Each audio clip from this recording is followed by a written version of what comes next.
And I have on the line with me this morning Barry Porter. Good morning, Barry. Good morning, Anita. How are you doing? Oh, I'm doing pretty good. Thanks for calling. And where are you now?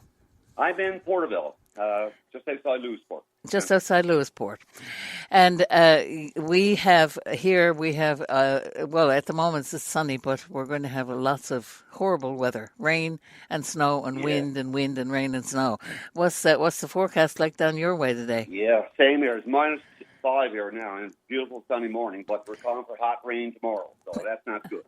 No, I bet you're glad you're not out on a lighthouse somewhere now, on some remote lighthouse in this weather. No, rain in the winter is not good on the lighthouse anyway. No, for sure. So you've been, for 23 years, you were a lighthouse keeper with the Canadian Coast Guard, all over the northeast coast. From where to where? Where did you start out? Yeah, I started, my career was from 1983 to 2006, and I started on Search and Cove Id, which is a remote lighthouse on Splice Island. Splice is a resettled island, that was a booming island, resettled in the mid-60s. And from there I went to Long Point 28, beautiful Long Point 28 there. And from there I transferred to Baccalao Island, which is just off Herring Neck and Change Island. And I filled in one shift out on Puffin Island, down off Greenspan, down around the loop. So I had the experience of seeing, 4 unique remote lighthouses. Wow, that's just astonishing. Well, before Newfoundland joined Confederation, of course, the provincial government used to look after, I guess, the government of Newfoundland used to look after lighthouse keepers. But you worked with the Canadian Coast Guard. Yes, yeah. The Coast Guard look after all the lighthouses in Newfoundland and BC. There's still a few lighthouses on BC as well. Yeah, there's not too many left here in Newfoundland that are manned, are there? There's 23 still manned lighthouses. When I started in 1983, there was 56 manned lighthouses, and during my career, automation was popping up every few years, and they cut it down to approximately 23 right now. Well, it was a kind of a lonely kind of existence, I guess. It was a unique career, that's for sure. Yeah. Most of them, about three out of the 4 places I worked were on remote, isolated islands. So you go out there for 32 days with a co-worker, and you're stuck there. You can't go down to Dominion and pick up your fresh fruit. Yeah, I guess you're pretty well stuck with what you have. Yep, you pack up your boxes, and like the Lightkeepers had to take out your own food when you go for your first shift. You take out a month's supply of groceries, right, and hope for the best that you survive it, right, and you work and you live there. And I guess, did you have communication? Like, was there cell phone coverage, or how would you communicate with the outside world? CB radios was when I went there. Cell phones didn't come in until on the very tail end of my career, right?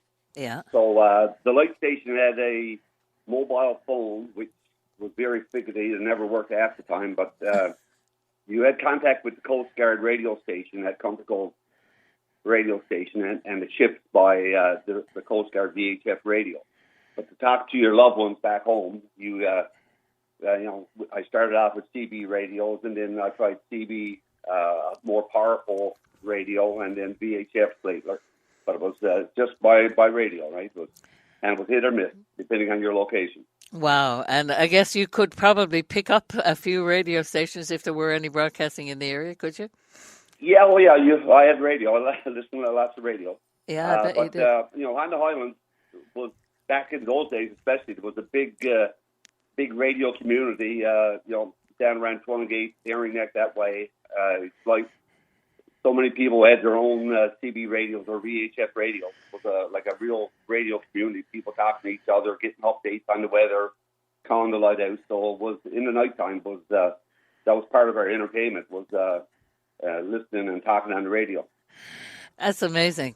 You're painting a great picture of life on Lighthouse for us. And this book that you've written, a memoir, Adventures of a Lightkeeper, which was put out by Flanker Press, it seems to have taken people's imagination. It's a very popular book, Barry. Yeah, I must say, it took me a year, almost a year and a half to write it. I've been thinking about doing it for years. And there's I don't know any lightkeeper that ever wrote a book down the real life and work and living on the lighthouses. So it was always a dream of mine to do it. And during the COVID time, I sat down and started writing it. And I tell the story, and people has been people are really liking it and getting great reviews from it. Yeah. Now, I have to say that you and I were once colleagues. I mean, you looked after a museum called Bonne Bay Museum in Lewisport, didn't you? Yes, yeah. After I left the Coast Guard in 2006, I worked I ran the Bonne Bay Museum there in Lewisport for 6 years, and I done a oral history training session with you once. Yes, that's right. And I was at that time working with the Newfoundland Labrador Archives Association, and we were helping people to set up community museums and so on. And it's too bad that the Bonne Bay Museum no longer is functioning. Hey, Barry? Yeah, that went by the wayside. The town lost interest in it, and it didn't open up last year. I'm not sure if it folded 2 years ago or not, right? But it's a sad piece of history missing there. Yes, and that's for sure. It's too bad when people don't pay attention to their heritage and so on.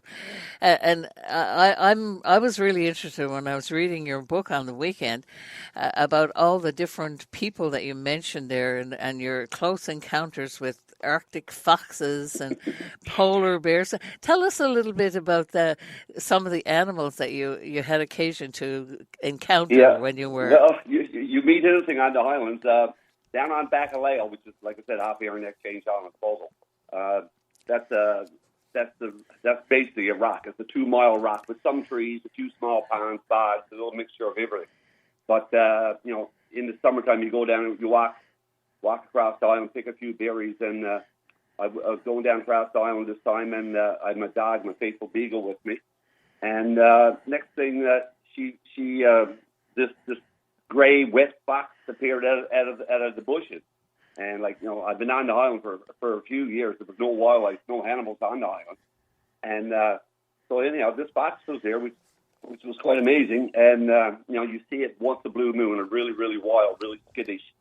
And I didn't really follow it, but it appeared and disappeared. And then as the summer went on and fall came on, I guess the food supply dried up, and I noticed late in the fall of I think it was 1990.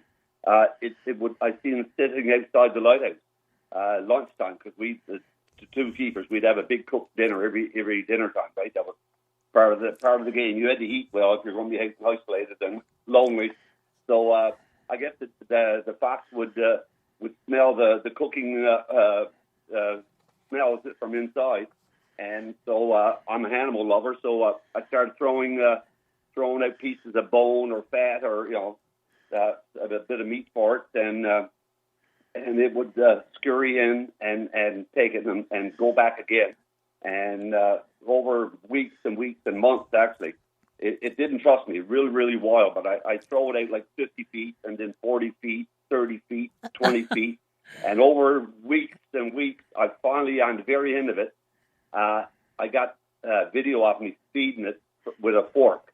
Wow. It came in, it trusted me. It either had to eat what I was giving it or starve. And it trusted me, and I fed it with my fork. But if I blink when it was coming into me, it would flatten right out on the ground with a wild gleam in its eye. And if I blinked, it would just run back 20 feet. But I actually fed it, and then to surprise us out of it, one day it showed up with a puppy. So it was a female. Female fox with a pup. So we fed him, and that was a pretty neat experience. I bet you it was. That little beagle you were talking about, her name was Gypsy, right? Gypsy, yep. Yeah, and she was paralyzed, I understand. Yeah, I had her. She was on Long Point Tollgate with me, and she done she done some shifts on Bacalao with me as well, and exploit. But yeah, when she was 7 years old, my wife and I, a girlfriend at the time, we were down the States on a bike trip, and my Ford Beagle had a slip disc and became paralyzed. And I wrote a full chapter about it in the book. We had to fly her to Guelph, Ontario. Several days had passed. They wanted to put her down, and I didn't want to lose my dog when I was on the other side of the country.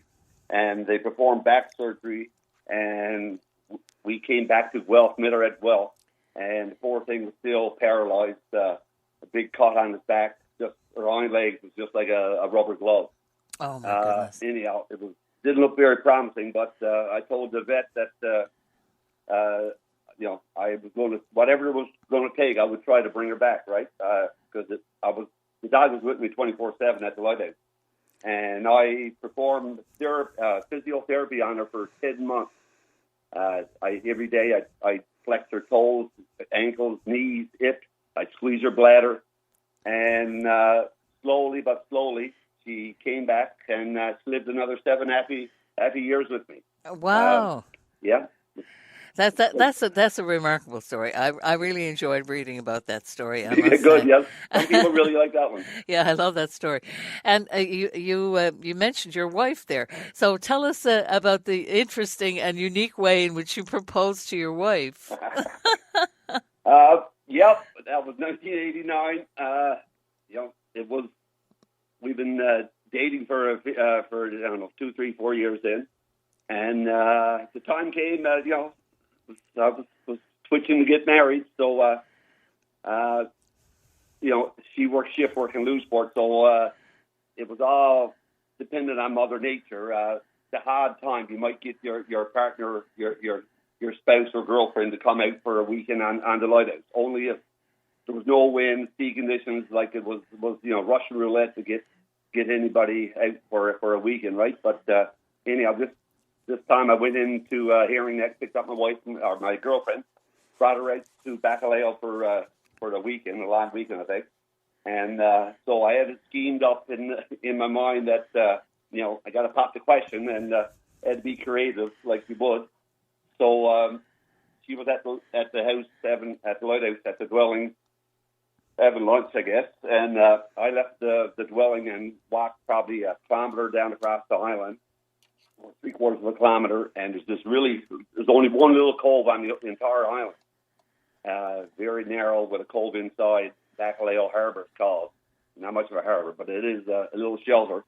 So I went there and planted I had a plastic Coke bottle, and I put this lovely message inside, and I wrote it in a circle to make it hard to read, and put it in the bottle, taped it up, and I placed it on the rock. I knew the tide was rising, so I knew I had a couple hours to spare. So I went back to the dwelling. Alice never even missed me because I was just doing a routine.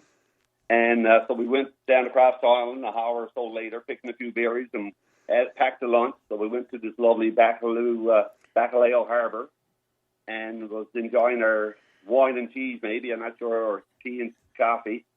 And, the tide was rising. I was watching the corner of my eye, and sure enough, next thing, the bottle started to float. And the way the cove was, the little swell was pushing it into the cove further and further. And next thing, Alice spies this bottle floating in the middle of the cove, and we had to throw rocks on the outside of it to splash it in. And she retrieved the bottle and opened it up, and I got a wife out of it. You had written your marriage proposal on that note and put it in the bottle. Yeah, exactly. Thank God it came in the cove instead of going down to Change Island or Pike Down. God knows who you would have been married to. Whoever picked up it worked. The bottle. It worked perfectly. Well, it's such an interesting book, and you can pick it up, I guess, anywhere that books are sold in Newfoundland. Yes, pretty well. It's at Chapters, Coles, Amazon, and over on the West Coast is at Irving Big Stops and at the airport over there. and you can get it from Flanker Press or directly from me as well. Okay. And how can they get it directly from you?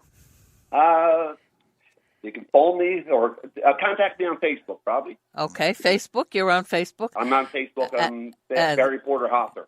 Okay, Barry Porter author on Facebook, and they'll find it. And it's a lovely book, a beautiful book. $21 from Flanker Press, I noticed, is on the back there. And I was so happy to talk to you about this. And just before we go, have you got anything to tell us about? I'd like to know how you get out to these lighthouses. I mean, did you get dropped off in a helicopter? Yes, in the wintertime, you'd get flown out by helicopter, right? During spring, summer, and fall, you'd have to get there by speedboat. So, say for Surgeons Cove on Splice Island, that was a 21 mile boat ride for me. And you go out, and like these lighthouses are just stuck on the cliff, so there's no cold, there's no shelter, no wharf. So you just have to go in, and if conditions were flat calm, which is 1 in a million, you could go in right into the cove, and you'd winch a net down from 200 feet above. You had a spar and boom with a diesel winch on it. The two lightkeepers still working would lower the net, and the two guys coming on shift would have to throw your supplies aboard the net and winch it up. And then you jump off the rocks, and the guys would jump, you do a Spider-Man jump on the side of the cliff, right? Like, very dangerous, every changeover was, you broke every rule in the book, but you had to get there. So it was pretty touchy by speedboat, right? And you're on the edge of the Atlantic, so conditions was always pretty risky, right? We done one December the 22nd, man, it was the worst one I ever done in my life. We were getting off, and you work every second Christmas, because that's the way the shift went. And we put a special effort into it. We broke, like I said, there was rain and freezing rain, so there was no helicopter available. The forecast was getting worse, and we didn't want to get stuck out for another Christmas. And the two gentlemen came out from Inverary by boat, and we were out almost an hour getting two guys off a boat and two guys from the cliff onto a boat, because you'd have to go in, wait for a break in the conditions, and it was scary, right? But that was part of the adventures of a lightkeeper. Wow. And I guess it was, you were afraid that the boat was going to be smashed on the rock. Oh, yeah, it was like a toilet. It was just white, total white, with the sea. It was raising and falling 20 feet probably. And you just wait for the right timing. You got to jump when the boat is rising. You jump when the boat is rising. Otherwise, you're not going to make it, right? Wow. And it was tricky, right? But many lightkeepers done that around the island for decades, right? And we don't have time to talk about some of the rescues and stuff that you participated in, and your life, with your boatmates aboard of some of the vessels that you were aboard, the Humphrey Gilbert and the Anne Harvey and the Sir John Franklin and all those boats that you were. Yeah, I assisted on several rescues, right? Seal hunters and boats getting in trouble. That was part of the daily routine on the lighthouse. But we're not going to talk about that. We're going to let people buy the book and read about it. Yes. Well, Barry, it's been such a pleasure to talk with you again. So long since we've seen each other. Yes. But I really was happy to read your book on the weekend, and I hope that many other people will. And thank you for letting us know about this amazing part of our history here on the island of Newfoundland. Yes, thanks, Anita. It was nice to talk to you again. And I'm great. I'm glad the book is out there, and it's informative and entertaining, and tells a part of a history that not many people know about, right? Absolutely, and told from a first-person point of view. I guess you kept journals and everything while you kept little notebooks and stuff while you were there. Yeah. I've kept a diary for 35 years, and I photographed everything. So wow, it came easy once I started writing it. It just poured out of me. I was really surprised. Yeah, and there's some extra photographs on your Facebook page as well. There's photographs in the book, but there's also some on your Facebook page as well. Lots of photos, that's for sure. Fantastic. Barry Porter, and thank you so much for writing The Adventures of a Lightkeeper, published by Flanker Press, a great publication house in St. John's. And I'm going to play Ron Hind's Lighthouse for you now. Oh, excellent, excellent. Okay. Thank you very much. And thanks.